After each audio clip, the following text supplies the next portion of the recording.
Alors, je suis Candice Tichet. Bonjour, je m'appelle Nadia. Vétérinaire sur Taverny. Ça fait 15 ans que je suis sapeur-pompier volontaire à Taverny. À l'occasion de la journée des droits des femmes, TAF TV est allé à la rencontre de Nadia et de Candy. Voici leur histoire. J'exerce de façon totalement indépendante depuis 6 ans maintenant. Et la particularité de mon activité, c'est que je vais au domicile des gens.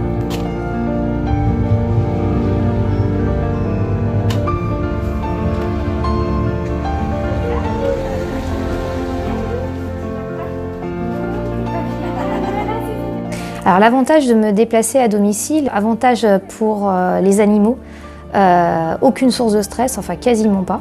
C'est comme si j'étais un membre de la famille qui arrivait au foyer des gens. Et un gros confort pour les propriétaires parce que ça leur évite de bloquer des créneaux horaires dans leur planning alors qu'ils peuvent travailler. Pour moi, en effet, c'est un confort que du coup Candy se déplace à la maison. Déjà pour les chiens, ça ne les change pas de leur environnement et du coup c'est plutôt très rassurant d'être chez soi. Pour nous, ça nous demande une organisation nulle. Voilà, on est juste chez nous et on n'a pas besoin de les emmener, de les mettre dans une cage pour les ramener, etc. Après, il y a le lien de confiance qui s'établit beaucoup plus facilement à la maison. Petite anecdote drôle, on m'a déjà ouvert en pyjama, donc c'est vrai que pour les gens c'est très pratique. Oh là là là, voilà, c'est bon.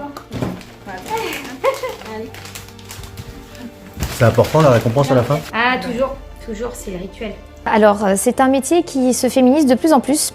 Avant, c'est vrai que les vétérinaires, c'était beaucoup les hommes. Même pendant mes études, il y avait énormément de femmes dans ma promotion.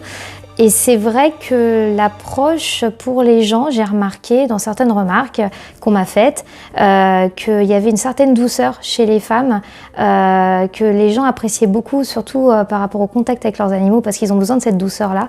Alors je ne dis pas que les hommes ne sont pas doux, attention, mais c'est vrai que chez la femme, c'est un petit peu plus logique, il y a le côté maternel qui est très présent. Finalement, c'est tout à fait accessible pour tout le monde, puisque même pour les femmes qui sont beaucoup sollicitées déjà chez elles, avec le boulot de maman tout simplement, la femme au foyer, etc. On arrive à le faire aussi et c'est un métier très physique aussi, surtout le mien parce que pour le coup mon activité fait que je suis dans la voiture tout le temps, à toujours m'arrêter, me stopper, rentrer chez les gens, à la mallette, etc. Et je le fais depuis 6 ans et ça me convient très bien. Alors moi ma spécialité c'est les chiens et les chats mes soins peuvent aussi concerner ce qu'on appelle les NAC, les nouveaux animaux de compagnie, donc les petits rongeurs, les lapins, les furets, mais moi c'est plutôt chiens et chats. Et puis donc il y a des moments aussi parfois difficiles. Un autre aspect aussi de mon activité, moins drôle, c'est l'accompagnement de fin de vie. Et ça c'est vrai que les gens sont très en demande par rapport à ça. C'est très important pour eux que leurs animaux s'éteignent chez eux, en famille, entourés.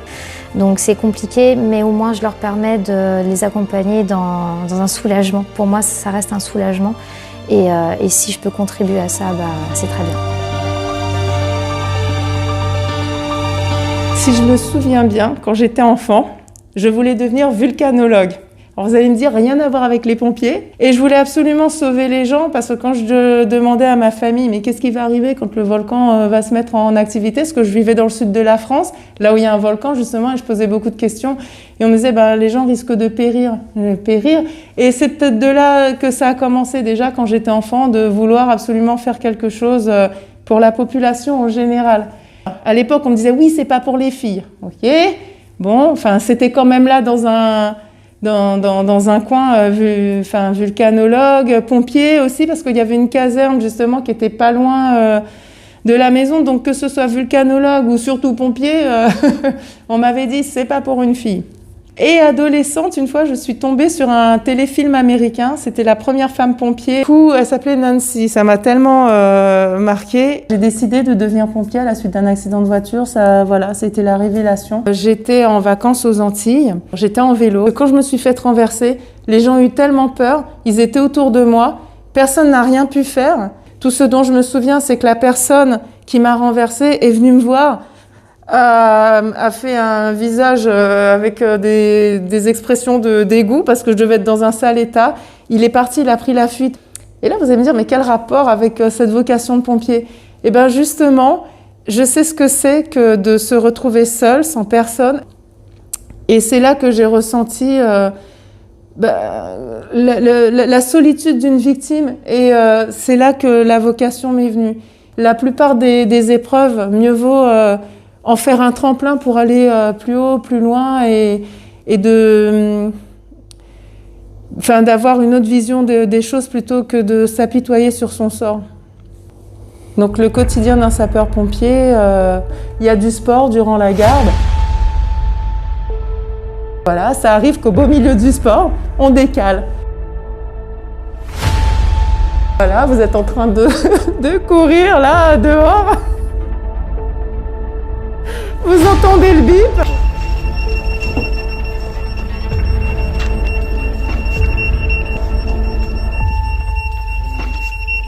Faut se changer rapidement.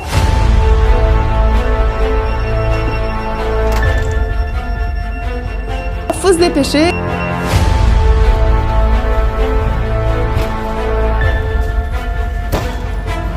Faut s'habiller.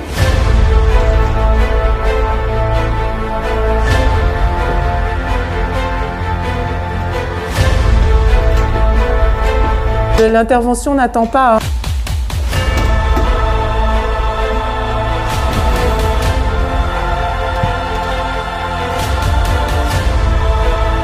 Il faut monter le plus vite possible dans le véhicule. C'est bon, tout le monde est là?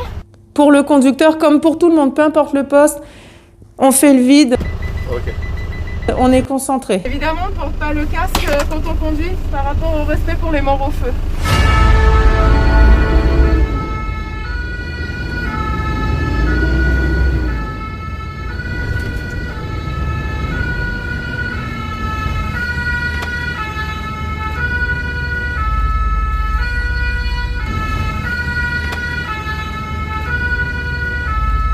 Ce qu'il faut savoir, c'est que pour la même masse corporelle qu'un homme, nous les femmes, nous avons 20% de muscles en moins pour la même masse corporelle. Comme quoi, c'est pas la grosseur des muscles, hein, c'est voilà, le travail régulier, c'est ce qui compte. Bon, c'est vrai qu'on est resté une dizaine d'années à 2 femmes ici. Donc, je rappelle, ça fait 15 ans à la fin de l'année que je suis là. Je suis rentrée d'ailleurs le jour de mes 29 ans, donc il n'est jamais trop tard pour bien faire. Et donc, voilà, on était 2. C'est devenu ma meilleure amie. Elle est prof de fitness, mais les 6 autres femmes qui sont avec moi, des crèmes. Et franchement, on a la chance de s'entendre à 8. Et je voulais rendre hommage à tous ceux de ma caserne, parce que si aujourd'hui, je vous dis, je suis contente d'avoir ce grade-là. Je suis sergent. Et c'est par rapport à toutes les difficultés par lesquelles je suis passée et par rapport aussi à l'aide de chacun. Et en fait, voilà, je suis contente de cette complémentarité entre hommes et femmes. Parce qu'un binôme, c'est indissociable en fait, c'est une équipe.